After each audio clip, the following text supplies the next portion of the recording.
Study rider return চ্যানেলে সকলকে স্বাগত। আজ সপ্তম শ্রেণীর রায় মার্টিন প্রশ্নবিচিত্রা 2025 এই বইটি থেকে পেজ নাম্বার 213 পরিবেশ ও বিজ্ঞান বিষয়ের দ্বিতীয় পর্যায়ক্রমিক মূল্যায়নের 3 নম্বর স্কুল অর্থাৎ সাঁতরাগাছি কেদারনাথ ইনস্টিটিউশনের প্রশ্নপত্রটি আমি তোমাদের সাথে আলোচনা করব।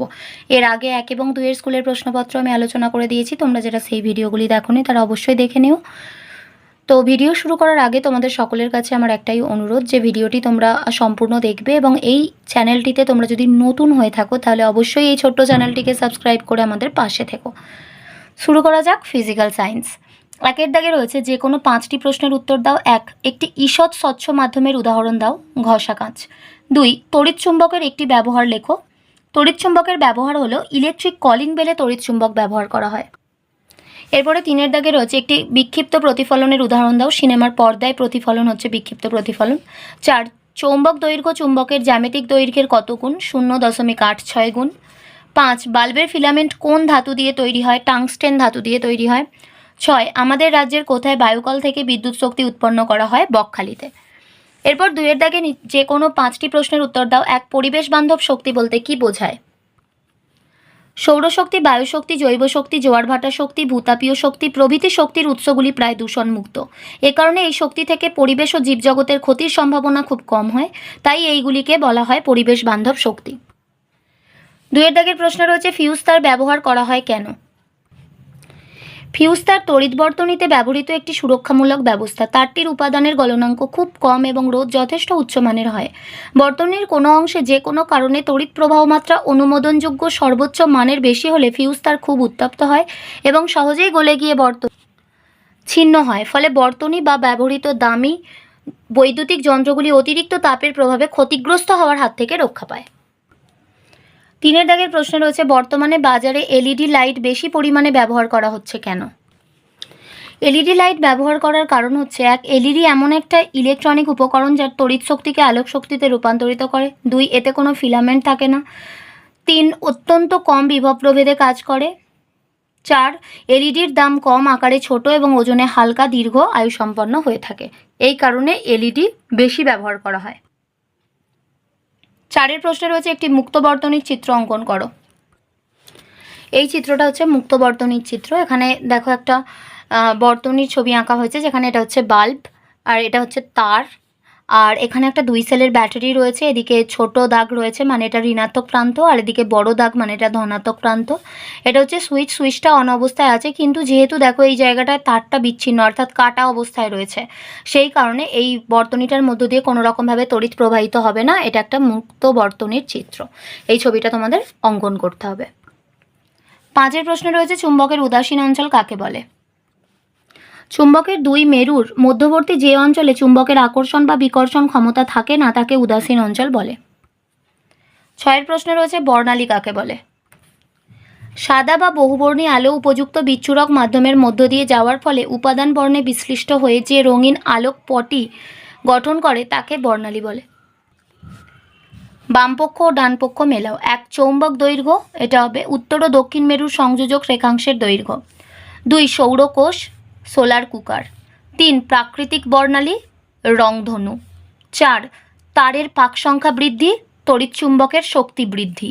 5 এলইডি, তড়িৎ শক্তির আলোক ও তাপ শক্তিতে রূপান্তর।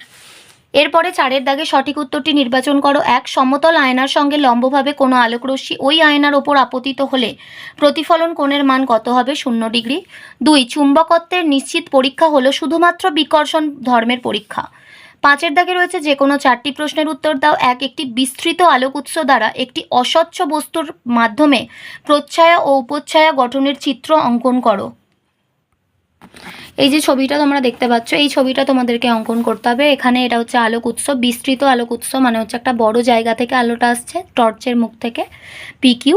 আর এখানে একটা পাতা দেওয়া রয়েছে, এটা হচ্ছে বস্তু। এই পাতাটার ছায়াটা এই পর্দার উপরে পড়ছে। এই মাঝখানে যে দেখতে পাচ্ছ বেশি কালো যে জায়গাটা, এটা হচ্ছে ছায়া বা প্রচ্ছায়া অঞ্চল, এবং এই যে দুপাশে হালকা যে একটা অন্ধকারাচ্ছন্ন মানে জায়গা দেখতে পাওয়া যাচ্ছে, সেটা হচ্ছে উপচ্ছায়া অঞ্চল। তো এই ছবিটা আঁকবে, তার সাথে তোমাদের এই লেখাটা লিখতে হবে। চিত্রে পিকিউ হলো একটি বিস্তৃত আলোক উৎস, এবি হলো অস্বচ্ছ বস্তু, পর্দায় জিএইচ অংশে বস্তুটির ছায়া বা প্রচ্ছায়া তৈরি হয়, জিই এবং এইচএফ অংশে বস্তুটির উপচ্ছায়া তৈরি হয়। এরপরে 2 দাগে রয়েছে সূচিছিদ্র ক্যামেরার দুটি বৈশিষ্ট্য লেখো। সূচিছিদ্র ক্যামেরার বৈশিষ্ট্য 1 নম্বর, আলো সরলরেখায় চলে। এই ধর্মকে কাজে লাগিয়ে সূচিছিদ্র ক্যামেরা তৈরি করা হয়। 2 ছিদ্রের আকার খুব ছোট হলে প্রতিকৃতি স্পষ্ট হবে, কিন্তু বড় হলে অস্পষ্ট হবে। 3 নম্বর প্রশ্নে রয়েছে সাধারণ চুম্বক ও তড়িৎ চুম্বকের মধ্যে দুটি পার্থক্য লেখো। সাধারণ চুম্বক ও তড়িৎ চুম্বকের মধ্যে পার্থক্য। বিষয় হচ্ছে 1 নম্বর স্থায়িত্ব। সাধারণ চুম্বকের চুম্বকত্ব স্থায়ী। তড়িৎ চুম্বকের চুম্বকত্ব অস্থায়ী। যতক্ষণ তড়িৎ প্রবাহ চলে ততক্ষণই শুধু চৌম্বকত্বের অস্তিত্ব থাকে। 2 নম্বর বিষয় হচ্ছে চৌম্বক ধর্মের পরিবর্তন। সাধারণ চৌম্বক শক্তি বাড়ানো বা কমানো যায় না। তড়িৎ চুম্বক নির্দিষ্ট সীমার মধ্যে চৌম্বক শক্তির হ্রাস বা বৃদ্ধি করা যায়। এরপর 4 দাগে জৈব বজ্র থেকে কিভাবে জ্বালানি গ্যাস উৎপন্ন করার ব্যবস্থা করা হয়। গোবর ও তরল বজ্র পদার্থের অবাধ জারণ বা সন্ধান ঘটিয়ে এটি উৎপাদন করা হয়ে থাকে। মাটির নিচে থাকা একটি আধার বা প্রকোষ্ঠে এই জারণ সম্পন্ন হয়। একে বলা হয় পচন প্রকোষ্ঠ। গোবর ও জলের একটি তরল মিশ্রণ এই আধারে ঢালা হয়। অক্সিজেনবিহীন পরিবেশে প্রায় 3 সপ্তাহ ধরে গোবর পচনের ফলে বায়োগ্যাস উৎপন্ন হয়। পচন আধারের ওপরে অবস্থিত সংগ্রহ আধারে উৎপন্ন গ্যাস সঞ্চিত হয়ে থাকে। ইস্পাত নির্মিত এই সংগ্রহ আধারটি তরল মিশ্রণের ওপর ভাসমান অবস্থায় থাকে। গ্যাস দ্বারা পূর্ণ হলে পাত্রটি ওপরের দিকে ওঠে এবং গ্যাস অপসারিত হলে তা নিচে নেমে যায়। আধারের ওপরের অংশে থাকা নির্গম নলের মাধ্যমে গ্যাস বাইরে বেরিয়ে আসে। প্রকোষ্ঠের ডান দিকে রাখা বজ্র জৈব আধার থেকে বজ্র জৈব উপাদান নিষ্কাশন করা হয়ে থাকে। এইভাবেই জৈব বজ্র থেকে জ্বালানি গ্যাস উৎপন্ন করা হয়। 5 দাগে প্রাইমারি ও সেকেন্ডারি সেল বলতে কী বোঝো। প্রাইমারি সেল বলতে এমন একটি ব্যবস্থাকে বোঝায় যেখানে বিভিন্ন বস্তুর রাসায়নিক বিক্রিয়ার মাধ্যমে রাসায়নিক শক্তি সরাসরি তড়িৎ শক্তিতে রূপান্তরিত হয় এবং আমরা তড়িৎ প্রবাহ পাই। এই কোষগুলি একবারই ব্যবহার করা যায়, যেমন হচ্ছে টর্চ, রেডিও, খেলনা, টিভি রিমোট, বাইসাইকেল, ল্যাম্প, ছোট টেপ রেকর্ডার প্রভৃতিতে প্রাইমারি সেল ব্যবহৃত হয়। গৌণ কোষ। এই কোষেও রাসায়নিক শক্তি তড়িৎ শক্তিতে রূপান্তরিত হয়। এই কোষে প্রথমে তড়িৎ প্রবাহ পাঠিয়ে কোষের রাসায়নিক উপাদানগুলিকে সক্রিয় করা হয় এবং এদের পারস্পরিক বিক্রিয়ার ফলে বহির্বর্তনীতে তড়িৎ প্রবাহ পাওয়া যায়। অর্থাৎ প্রথমে তড়িৎ শক্তি রাসায়নিক শক্তিতে, তারপর রাসায়নিক শক্তি পুনরায় তড়িৎ শক্তিতে পরিণত হয়।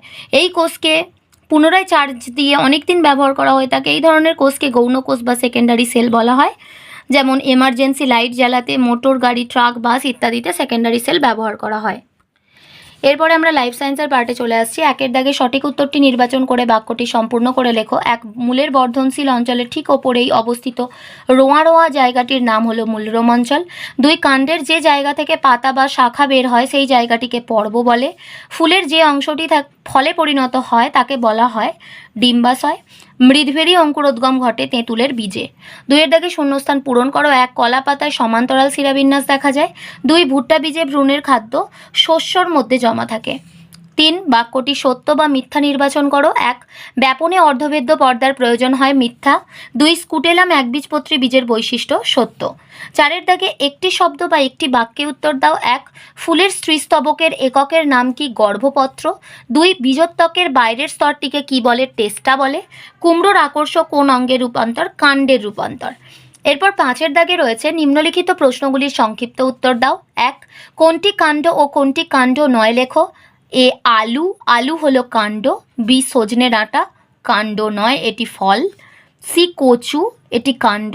ডি মূলো, এটি কাণ্ড নয়, এটি হচ্ছে মূল। এরপর 2 দাগে রয়েছে স্তম্ভমূল এবং ঠেসমূল দেখা যায় এমন একটি করে উদ্ভিদের নাম লেখো। স্তম্ভমূল দেখা যায় বটগাছে, ঠেসমূল দেখা যায় সুন্দরী গাছে। 3 দাগের অঙ্কুরোদ্গমের শর্তগুলির নাম লেখো। জল, বাতাস এবং তাপমাত্রা।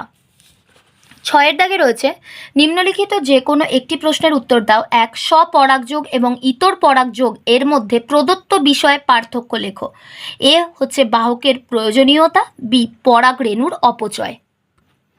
প্রথম পয়েন্ট হচ্ছে বাহকের প্রয়োজনীয়তা, যেটা স্বপরাগযোগের ক্ষেত্রে বাহকের ওপর নির্ভরশীল হতেও পারে আবার নাও হতে পারে। ইতর পরাগযোগে সবসময় বাহকের ওপর নির্ভরশীল। পরাগরেণুর অপচয়, স্বপরাগযোগে অপচয় কম হয়, ইতর পরাগযোগে অপচয় বেশি হয়। এরপর রয়েছে স্থায়ী অঞ্চল এবং মূলত্রের কাজ লেখো। স্থায়ী অঞ্চলের কাজ হলো স্থায়ী অঞ্চল থেকে প্রধান মূলের শাখা প্রশাখা মূল নির্গত হয় এবং এই স্থান উদ্ভিদকে মাটির সঙ্গে শক্ত করে আটকে রাখে। মূলত্রের কাজ 1 নম্বর, মূলত্র মাটিতে মূল ঢোকার সময় শক্ত আঘাত থেকে মূলের নরম ডগাকে বাঁচিয়ে রাখে। 2, এই অংশ থেকে ক্ষরিত রস মাটিকে ভিজিয়ে নরম করে দেয়, ফলে মূল সহজে বাড়তে পারে। এরপরে রয়েছে অথবার প্রশ্নে ব্যাপন ও অভিস্রবণের মধ্যে প্রদত্ত বিষয়ে পার্থক্য লেখো। এ নম্বর হচ্ছে পর্দার উপস্থিতি, বি সঞ্চারিত অণুর প্রকৃতি। প্রথমে বিষয় হচ্ছে পর্দার উপস্থিতি ব্যাপনে আবশ্যক নয়, অভিস্রবণে অর্ধভেদ্য পর্দার উপস্থিতি আবশ্যক। আর সঞ্চারিত অণুর প্রকৃতি বিষয় ব্যাপনে হচ্ছে কঠিন তরল বা গ্যাসীয় হতে পারে, আর অভিস্রবণে কেবলমাত্র দ্রবণ হতে পারে। ওআরএস এর পুরো কথা কি? ওআরএস এর পুরো নাম হলো ওরাল রিহাইড্রেশন সলিউশন। আমের খাদ্যযোগ্য অংশটি ফলোত্বকের কোন স্তর? মধ্যত্বক। আজ এ পর্যন্তই। ভিডিওটি ভালো লাগলে অবশ্যই একটা লাইক দিও, আর পড়াশোনা সংক্রান্ত এরকম আরও গুরুত্বপূর্ণ ভিডিও পেতে আমাদের চ্যানেলটি বিনামূল্যে সাবস্ক্রাইব করে পাশে থাকা বেল আইকনটি প্রেস করো, আর বন্ধুদের সাথে শেয়ার করো। ভালো থেকো, খুব তাড়াতাড়ি ফিরে আসবো নেক্সট ভিডিও নিয়ে। Thanks for watching.